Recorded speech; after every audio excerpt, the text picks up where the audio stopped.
Detroit Lions fans, Detroit Den 313 back with another one. Listen, before we get going, you know what to do. Hit that subscribe button. If for some freaking reason you haven't hit that subscribe button yet, we need to figure that out because you're coming back, you're watching the content, so you must dig us.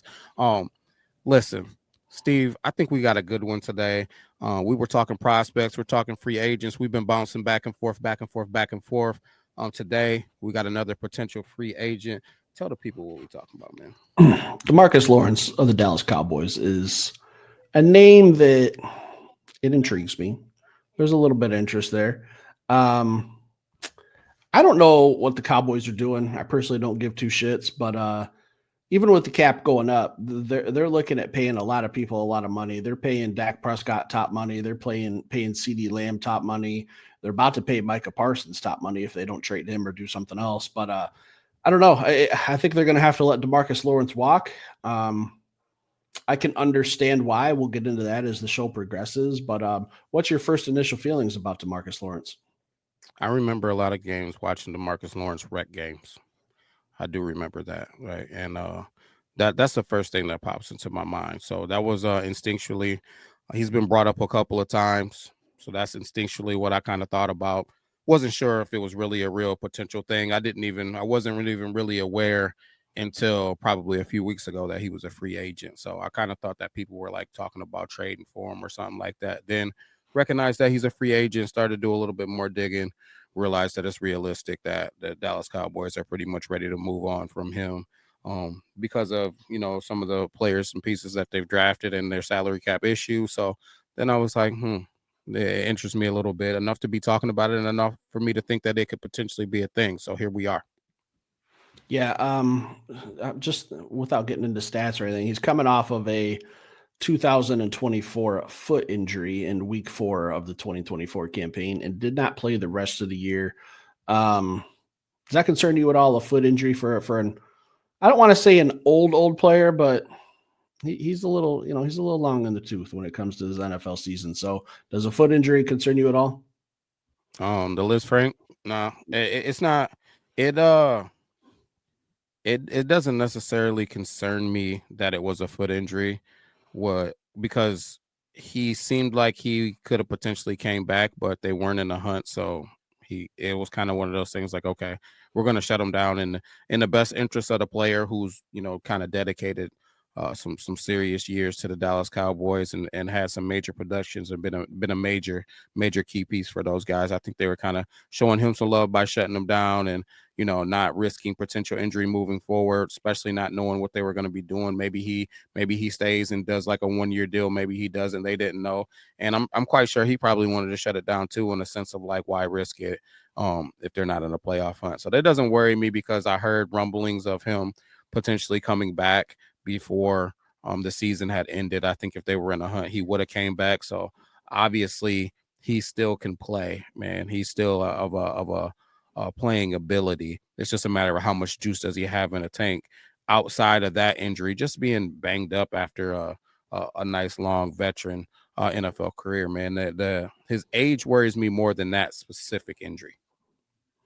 What about Yeah, you? How you feeling? he's gonna be. I was just looking at his age while you were talking. He's gonna be 33, right around draft time. I think it's the same weekend of the draft. He'll turn 33. 6'3", 265 pounds. I like his frame. I like his size. The pride of Boise State, 2014, round 2, pick 34 from the Dallas Cowboys. He was off to a pretty hot start last year. He only played 4 games, had 3 sacks. But the years before that, just looking at his production, he really hasn't been like that dominant monster that you're talking about since like 2018, where he put up 10.5 sacks. The rest of the time, from 2019 to 2022, just kind of mediocre. 5, 6.5 sacks, 3, 6, 4. His production's not crazy. We don't need him to come to Detroit and be the main guy. We got number 97, Nate Hutchinson, that can do that. We need bodies that can play the position and force offensive lines to be in stressful positions. Do you think that he would be a fit for the Detroit Lions if free agency comes around? Do you think that this is someone Brad Holmes is going to be reaching out to his agent about? Before I even answer that, Steven, I will answer it. I'm going to tell you, I feel the exact opposite. I feel like this is a dude that has been dominant, dominant. It just hasn't been his job to get sacks. That's not what he's got to do. For the Dallas Cowboys, his job for the Dallas Cowboys now is to be a run stopper, which he is. He's a freaking nasty, control you. I'm going to outwill you, run stopper, and he's just a nasty football player, man. Kid that can play anywhere from.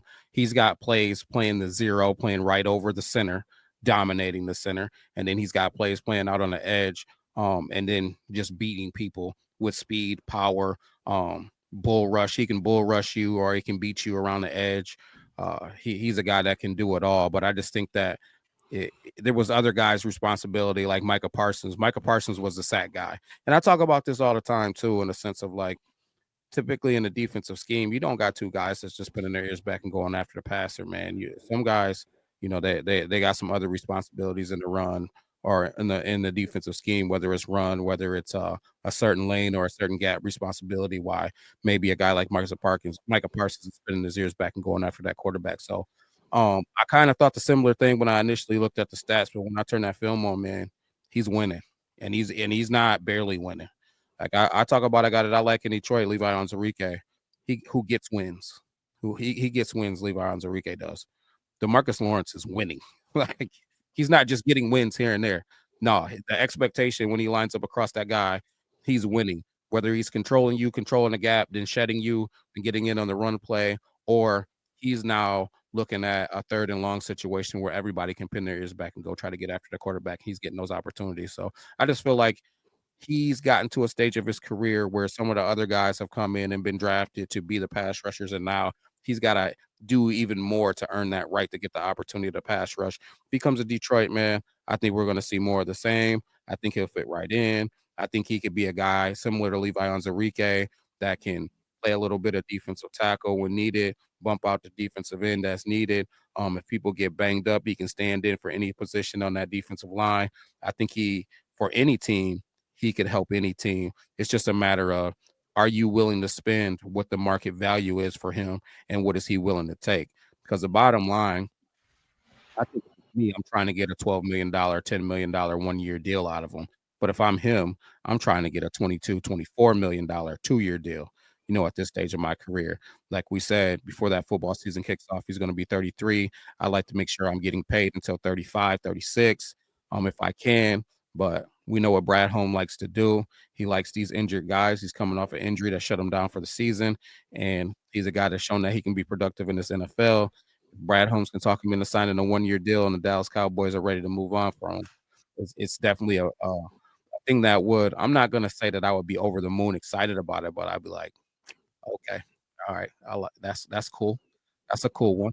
I'm not betting the farm that that's the guy that's gonna put us over the Super Bowl hump, but it definitely would be a guy that could help us out. So yeah, I don't know, man. I'm kind of in between. I guess I'm lukewarm on it. I'm not gonna say, man, this would be the lights out moment that gets us over the Super Bowl hump. But I think that it could be a good piece, man, a good veteran piece to help us not push the needle, but keep the needle right where it needs to be. Would you have something? I think it pushes the needle a tad. All right. I don't know what type of measurements we're using with this needle, but it'll move it a little bit for me. It's not it probably wouldn't be my favorite free agent signing depending on what we do. I think that his value is right around the range that Brad Holmes would probably be comfortable in. Like you said, 1 to 2 years, 10 million a season. I'd be okay with it. He's not going to be a dude, like you said. I can't, I was just thinking off the top of my head, like when's the last time a team had guys with multiple sacks under their belt? And like, I think I have to go back to like just off the top of my head, I could be wrong here. Someone correct me if I'm wrong, but I'm thinking like the Giants, New York Giants Super Bowl teams with Strahan and OCU Manura, like those might have been like the last two. So it's hard for defenses to get guys who have two players on their teams that have 12 or more sacks. Like it doesn't really happen. So his production's not a question for me. Like I kind of know where he is in this point in his career. It's probably going to be tough for him to move on for the Cowboys because he's been there for so long. I mean, going into like 11 years, he's been with the Cowboys ever since. But if he's thinking, I don't really know where the Cowboys are right now. I don't know if we're a team who's going to compete. The Eagles are kind of going to dominate this division, so are we going to have to chase a wild card? Could I go to Detroit and maybe make some noise and go out in my legacy and end this thing with a ring? Like that might be a thing he might be looking into. So where he would fit, I think for me, I'm in the same boat. All right, it's not the sexiest thing. I'm not sprinting to the Dick's Sporting Goods to go get my Demarcus Lawrence jersey, but it would provide me personally with like a little security to know that we got another guy on the defensive line that's dependable, that's going to most likely play on Sundays. He'll be out there. He's a body that can do his job. He'll get after the passer if he needs to.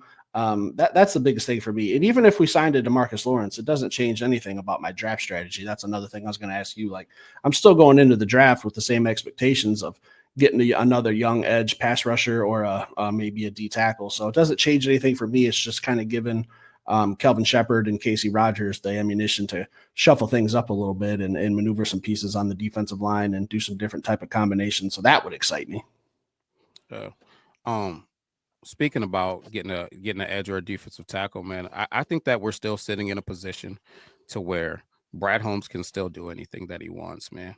He can do anything that he wants, and I think that, I'm kind of speaking to some people that I'm seeing on Twitter and some of the people that I'm seeing in our comments saying, "Hey, Brad has to get a DN. He has to get a defensive tackle. He has to do this. He has to do that."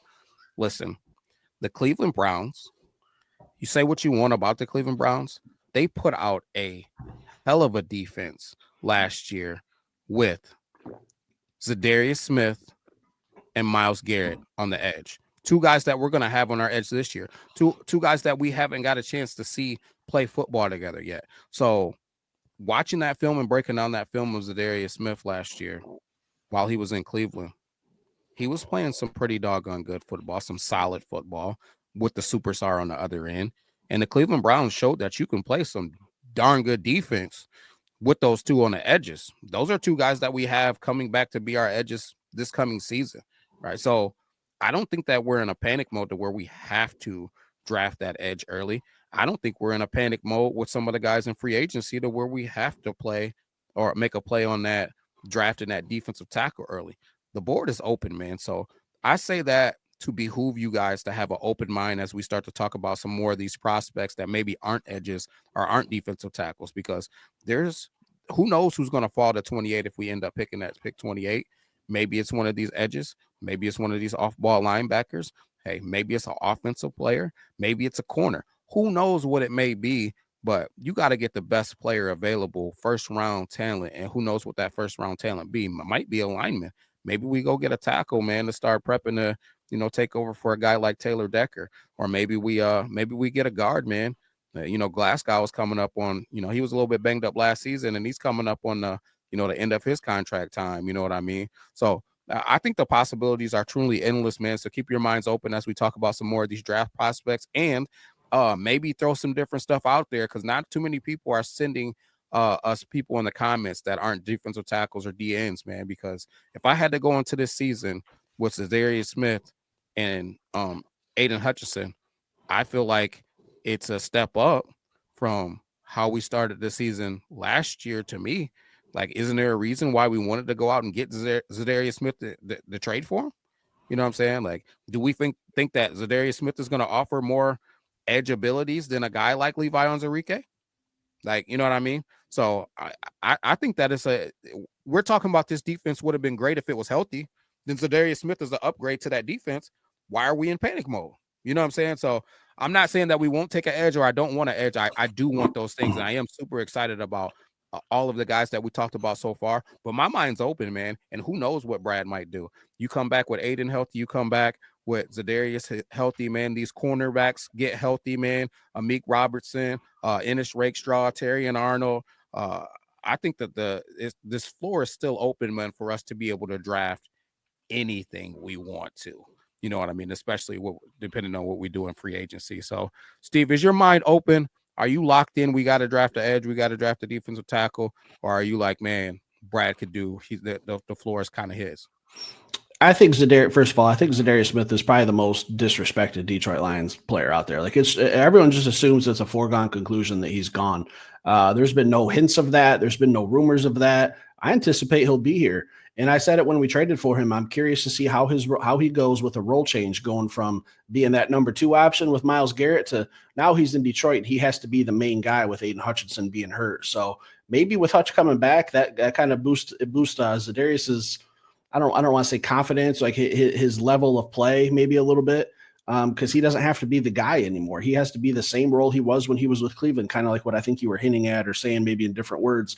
But open mind, I'm 100% open minded. I don't think that this offense really needs anything. You know my rules with first round. I want to see a first rounder that I can at least get on the field. I'm not going to get a backup guard in the game unless there's an injury, and I don't want that. So, I mean, we could have a conversation about what's going on with Zeitler or Glasgow or Ragnow. So, I mean, I would understand that last year my mindset was one thing, but now I have to understand, like, all right, these guys are another year older, another long season. Last year was a grind. So if we go backup guard, backup tackle, it would make sense. It's not cute, it's not sexy, because I would anticipate not seeing them until 2026, where I think we could draft a player that's available to get on the field, most likely on the defensive side of the ball. So that's kind of just my philosophy on linemen. If I draft you, I'm kind of putting you on the shelf for at least a year, because I don't anticipate you playing unless we don't re-sign a Zeitler or if someone gets banged up. So could we be looking at I don't know, a tight end 2 or a third wide receiver? Like, I'm open to it. I'm very open-minded because I don't think our offense needs any massive upgrades, especially on the offensive line. I think we're set with St. Brown and Jameson Williams. So if we're throwing in a wide receiver 3, if Patrick moves on, I don't know. We'll have to wait and see what free agency offers. But is my mind open? You're damn right, my mind's open. I'm not going to be mad with a lot of things. I just hope that I can at least make it make sense. Not like a tight end from Boise that I've never heard of before. Like, at least draft someone that I'm familiar with. You know what I'm saying? I don't. If the dude can ball, I don't care if I've never heard of him. I'll be Giovanni honest, man. Manu. No, Sam Laporta. I had heard of Sam Laporta, but I didn't know he was as much of a dog as he turned out to be, man. That's because And we that Iowa drafted. offense was dog shit while he was No, there. I, And I he get was it, man. way But under the radar. I'm just saying, if they draft somebody, and it don't, not necessarily a tight end, but anybody, if they draft anybody that's a dog, man, I'm gonna be here for it. And for me, my philosophy in the first round is best player available, unless there's just a glaring need that's gonna handicap your team. So for me, if that first round you draft a star, man, you draft a star. So whatever star slips to 28, man, because there's 28 good football players in college football right now. So if you end up having to have to select someone at pick 28, you draft that best player available and you start feeling needs in round 2, 3, 4, or whatever. You know what I mean? Is my philosophy. But um, I don't know, man. Yet remains to be seen. I just don't feel like our hand is forced, like I'm seeing on Twitter and in some of the comments, man. We got to do this. We got to do that.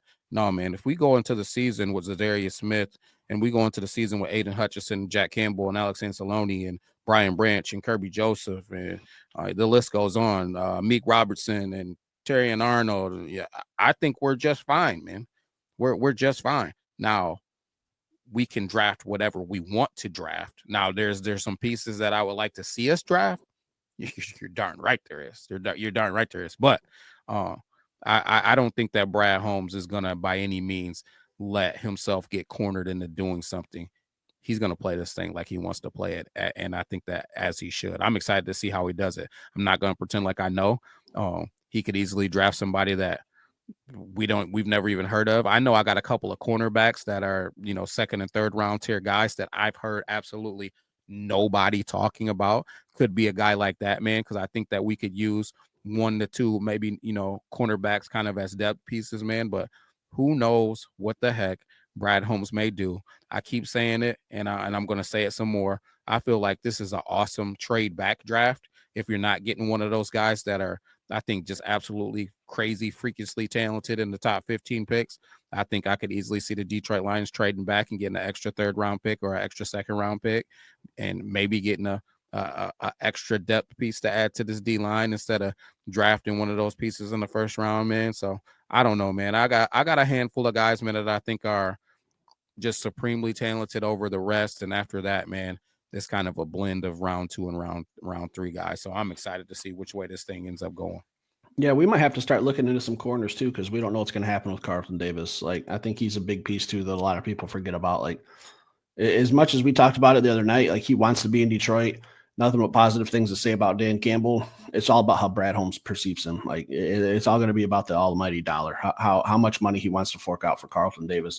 So if we choose not to re-sign him, maybe we go draft a corner in the first round again. Maybe we go corner, maybe D end in the second. Like there's a lot of different paths, but nothing is a glaring need. We don't have a huge hole anywhere on this team from the center to the free safety. Like our roster is pretty solid, and most of these guys are under contract. So maybe Brad Holmes could trade back and say, you know what, I don't need a 5th-year option on any of these guys. I'll give them 4 years, see how they do. I think he can come in and start or get some quality reps. I don't want to have to pay top tier first round money. You know, when you get drafted in the first round, you get a little bit extra more than those second through 7 guys. So I'm not saying that that's what Brad Holmes is thinking, like, oh, I got to get out of the first round because I don't want to pay anyone, but it is just a path. So I'm curious to see what happens in free agency. I think that's going to lay the bricks of this foundation, and we'll have some clues to what we're going to really need going into the draft. For sure, man. We're knocking on that door, Steve, to the Pajama Olympics. I think that's going to reset this draft again. I think a lot of boards are going to change to include probably ours. Does the guys that we love run slow and the guys that we don't like run fast, or do we get some of the things that we've seen on film confirmed? It's exciting times, man. Here, man, at Detroit in 313, and I guess everywhere across the NFL. But f those guys, and I would be remiss if I didn't say it as always, man. To the 31 other teams that aren't the Detroit Lions, I need to remind you of all the nasty things that Mason Graham was saying to my son at that Michigan game, man. So you guys Just a bad person. just terrible person, man. Undraftable. Terrible person. Yeah, Brad, we'll talk. We'll talk. You should probably take a look at him, but you other 31 teams, man, it's no. Leave them alone. Anything else tonight, Will? No, that's it, man. Stick around, hit that like button. We'll be back later with another show. Peace.